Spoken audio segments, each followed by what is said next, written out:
After I caught my wife with my own brother, everyone in the family pressured me to step aside. So I did. I accepted the betrayal with a smile, took my half of the assets, and walked away from that life forever. Later, I found 3 lost children. Under my care, they grew up to become a titan of the business world, a king of the entertainment industry, and a genius professor sought after by the nation's top research labs. This winter, my biological daughter tracked me down to the small country town where I'd made my home. She found me lounging in a patio chair, soaking up the weak winter sun, and sneered. If Grandma and Grandpa weren't so old and sentimental, we would never have come to this dump to drag you home for the holidays. She looked around my modest, unfinished yard with disdain. After you left, my sister Lara took over Oracorp. My brother Isaac became a mega influencer with millions of followers, and I got into Stanford. Our lives are better than ever. She fixed me with a triumphant glare. So, Dad, you threw us away for a bit of cash. Do you regret it now? Serena stared at me, her expression a mask of smug superiority, clearly expecting me to crumble with regret. I just looked back at her and gave a calm, thoughtful nod. Stanford is a good school, I said. It meant, in a way, she and Talia were alumni. Of course, a once-in-a-generation mind like Talia's was a different beast entirely. My lack of a theatrical breakdown seemed to annoy her. A flicker of resentment crossed her face before she quickly replaced it with that familiar, contemptuous smile. The new year is coming up. It's also Grandpa's 80th birthday. Grandma's getting on in years, and she's worried about you. She insisted I come and get you. She sighed dramatically. Dad, you're a grown man.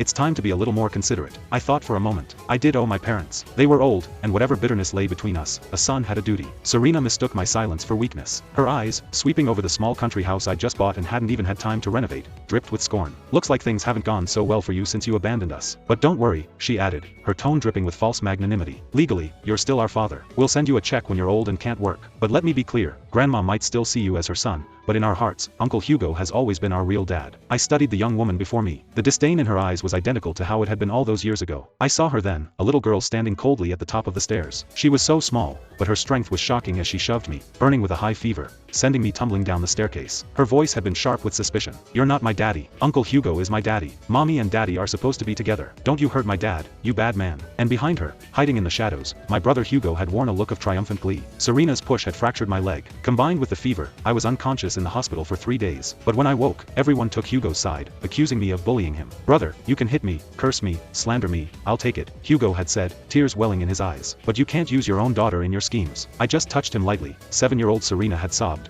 her little body shaking. Daddy fell all by himself. I had stared at her in shock. Serena, why are you lying? She had only cried harder. I'm not lying. You're the one who's lying. You were going to hit Uncle Hugo. Hugo had scooped her into a protective embrace, dabbing at her tears. My wife, Bianca, had stood by, her face dark with fury. She's 7 years old, Victor. Can a 7-year-old lie like that? How much strength could a child possibly have? God, Victor, how can a man be so petty? And besides, she had spat, the words like venom, she is your daughter. Looking at Serena now, the little girl who had championed my betrayer, my heart felt like a desolate wasteland. Yes, she was.